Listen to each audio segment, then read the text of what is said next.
supposed to be? Que fait l'être humain lorsqu'il est face à une situation ou un objet totalement inconnu? Il compare avec des choses qu'il connaît, comme le pied et le pouce du système impérial, parce que l'homme doit se repérer, savoir où il est, ce qu'il fait et pourquoi. C'est dans sa nature. Elle a de plus gros seins que... Ah ouais, mais son cul est plus gros que... Personnellement, je n'ai jamais vu une voiture avec aussi peu d'informations quant à son origine et ses performances. La comparer aux autres voitures déjà existantes permet de se donner une idée des capacités de ce véhicule jusqu'alors bien mystérieux. Bon, un peu d'histoire. Cramponnez-vous à votre cerveau, ça va être le bordel. Mazda lance en 1963 la Familia à Berlin qui tiendra 3 générations sous ce nom jusqu'en 1977 avant de s'exporter sous le nom mondialement connu de 323. Mais au Japon, la 323 restera nommée Familia, la première génération de 323 européenne, et donc la 4e génération de Familia japonaise. Le temps passe jusqu'à ce qu'on arrive à la 323 BG, mais pourquoi BG? Parce que 4e génération de 323 de châssis B, mais 7e génération G de Familia. Attendez, A1, B2, C3, D, E, F, G...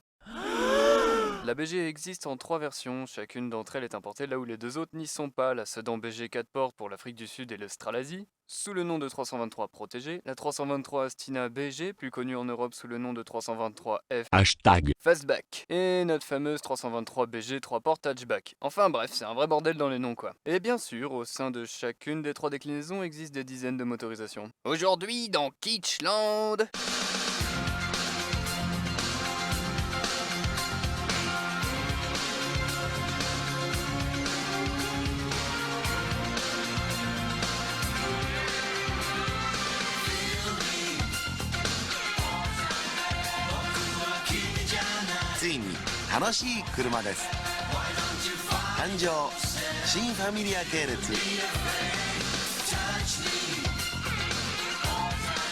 Ta gueule! Tu dis n'importe quoi là!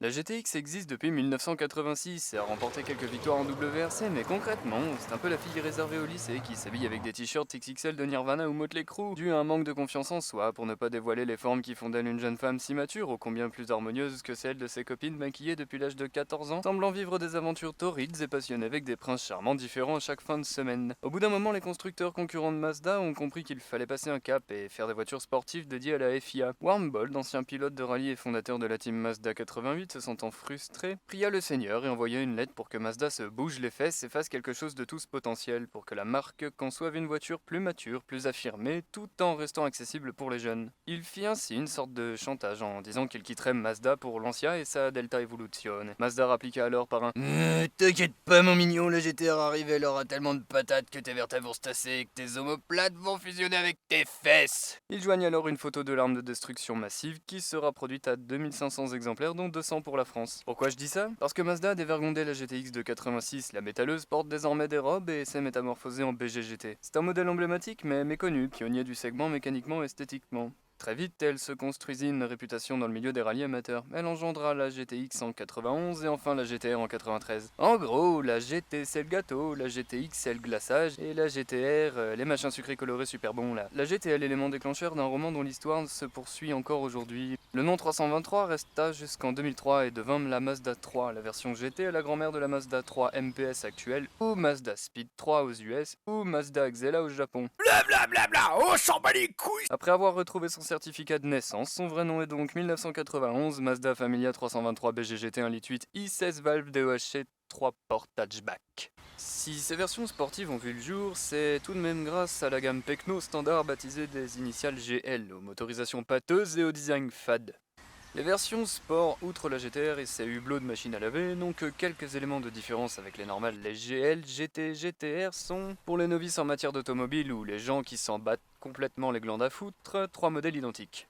Cependant, il existe un moyen simple de les dissocier. Illustration machiste, n'est-ce pas? 3 propriétaires de GLX GT GTR entrent dans un bar. Chacun des 3 personnages ayant été largués par leur moitié après 3 ans de vie en couple, commande un Sky au comptoir, le boivent et quand leur portable sonne, leur ex régulière au bout du fil leur balançant la raison de ce changement de situation. Je cite: J'ai besoin de temps pour réfléchir, pas ça moi!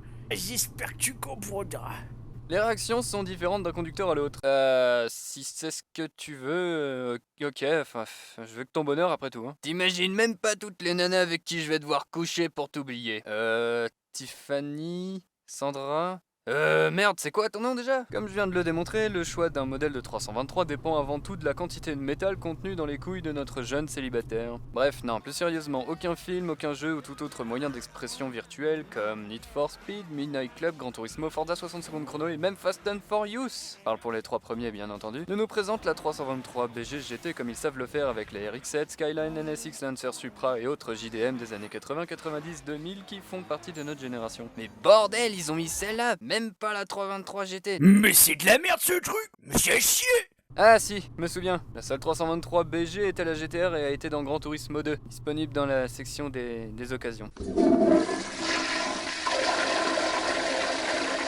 Notre modèle est une BGGT première génération 1,8 litre DOHC 16S, développant 140 chevaux et 162 Nm pour 1035 kg. Petit calcul, le rapport kilo par chevaux qui détermine la masse tractée par un cheval vapeur, merci Captain Obvious, de la GT est 7,39 kg par chevaux, en sachant que le train con lambda servant à monsieur tout le monde pour aller bosser se situe généralement entre 10 et 16 kg par chevaux, la 323 se défend très bien sans turbo et pousse même pas mal. La GTX 4x4 en comparaison fait 7,36 et la GTR 6,54, donc sur le papier les différences sont pas si énormes que ça et je serais même curieux de faire un petit run 400 mètres pour voir la différence. Avis aux possesseurs de 323 GTX et GTR qui souhaitent éventuellement faire évoluer la science, c'est 4 freins à disque palliant le manque d'ABS et roues montées en 195 avec des jantes aftermarket. C'est le premier truc que tout possesseur de 323 fait, tout comme la panthère nébuleuse de Taïwan, la jante d'origine de la 323 BG est une espèce disparue. Enfin ça se trouve, Mazda savait comment ça allait se passer et n'a jamais conçu les roues. Les acheteurs devaient sûrement débarquer chez le concessionnaire avec leurs jantes sous le bras. Suspension McPherson avant-arrière, système simple et rigide qui transfère les charges par barre anti-roulis et confère à la voiture un grip total. Peut-être un peu sous-vireux par moment, mais on s'en fout, c'est un vrai kart pour les gens en phase terminale de l'adolescence accro au shoot d'adrénaline. Ce dual overhead cam est un moteur dit BP, l'un des plus fiables et des plus répandus, aussi appelé non-interference. En gros, si le proprio pousse trop fort et que la courroie pète, le moteur se dérègle, mais les pistons et soupapes ne subissent aucun dégât. Petite particularité en plus, ça, le VCIS qui ouvre des bronches supplémentaires quand le moteur est au bord de la crise d'asthme, celui-ci gère mieux sa respiration, à haut régime, et comme il respire mieux, bah il court plus vite, c'est QFD. Pour finir, comment on reconnaît un DOHC? Double extension pénienne, chromée.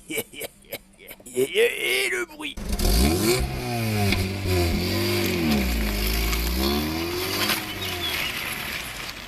Évidemment, quand quelqu'un a une bonne idée, il y a toujours des relous qui en ont des similaires aussi. Ainsi, en 1991, chez les bridés proposant à peu près le même moteur et le même segment, vous aviez le choix entre la 323 GT, la Civic EE9 1.6 DOHC, la Corolla GTI, la Colt C50 GTI, la Sony GTI et la Swift GTI. Et ma bite! Pourquoi les gens l'achetaient? La GT permettait d'aller remplir son frigo beaucoup plus rapidement et revenir plus chargé qu'avec la RX-7 ou la Porsche 944. 13 000 balles, c'était un rapport qualité-prix-prestation très correct pour un jouet multi-usage comme celui-ci. Si elle avait été un peu plus connue, elle aurait facilement pu détrôner les GTI européennes de la même période. Le design de l'Azda a été étudié dans les moindres détails, aucun élément n'est là par hasard. Certains points peuvent paraître anodins, mais ça n'empêche qu'on ne les retrouve pas sur les véhicules actuels. On voit tout de suite le melting pot de concepteur qu'il a fallu pour la pondre, ça a été un vrai travail de la chaîne, au passage on peut aisément déceler la personnalité de chacun d'entre eux. Tout d'abord, le mec avec un QI supérieur aux autres ayant compris qu'incliner le fauteuil avant depuis les places arrière et sortir requérait du skill de contorsionniste, a simplifié tout ça par une commande au pied et un siège qui se baisse et s'éjecte tout seul. Tu veux sortir?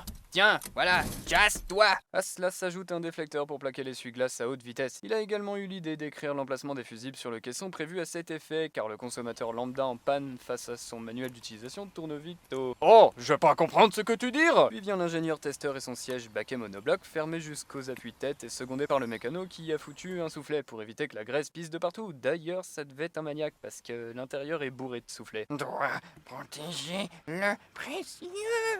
Ah, mais c'est pour ça que les cadences sont vite nasses sur les 323. Ce con a tout utilisé pour l'intérieur et a prévu l'extérieur avec les fonds de tiroir. Ensuite, un hybride mi-hipster, mi-rasta, fumeur de substances résineuses de fond de cuve coupé aux pneus et aux poils plus bien objecta. Ah, vous taillez la bourre, gros! Ouais, c'est cool, gros! Moi je veux pouvoir cruiser peinard quand je suis sale, gros! Et bim, siège baquet transat. Un fucking musicien couturier passé par là et chia des housses à motif piano. Enfin, le directeur mégalomane de la boîte ayant vu de la lumière dans l'atelier entra et annonça... Je veux pouvoir me faire conduire en fumant un cigare, gros, comme ma... Bim! Banquette arrière, salon de thé arrondi à la Rolls-Royce. Bref, tout ça sans compter le garde-merdouille à la sauce Verali, la molette dédiée pour tamiser le tableau de bord et mettre dans l'ambiance, les jantes 5 branches provisoires en attendant les OZ blanches, la rampe de feu Porsche et l'aileron arrière qui peut switcher de rasoir bic à guillotine. On remarque quand même à quel point les designers et ingénieurs dans les années 90 aimaient construire des voitures, ça se voit dans la qualité de conception et de fabrication. Cette voiture tient la route, démarre comme au premier jour, avec ses pièces d'origine même à plus de 200 000 km. Pourquoi? Parce que la société ne déféquait pas encore ses billets sur la table de poker et les commerciaux et autres marketeurs étaient encore au stade larvaire. Les constructeurs créaient des œuvres d'art à destination des plus grandes compétitions sportives et du grand public, offrant expériences uniques, émotions et passion. La 323 GT a été conçue par Mazda Sport avec soin et minutie, toujours dans la persévérance. Dans un monde où la voiture est devenue un objet de consommation, voire jetable, Mazda Sport semble perpétuer cette tradition de la compacte jeune et dynamique. GTX, GTR, RX-7, RX-8 et MX-5 sont des noms ancrés dans l'histoire de la marque et de l'automobile en général et qui continuent de faire parler d'eux. Cette voiture en particulier nous a vu grandir, nous a amenés à l'école, ramené du cinéma, trimballé en soirée, dépucelé de la conduite. À nos yeux, elle n'a pas pris une ride. Et maintenant que nous avons le permis, elle constitue un idéal à atteindre, reflet d'un style de vie choisi et pleinement assumé.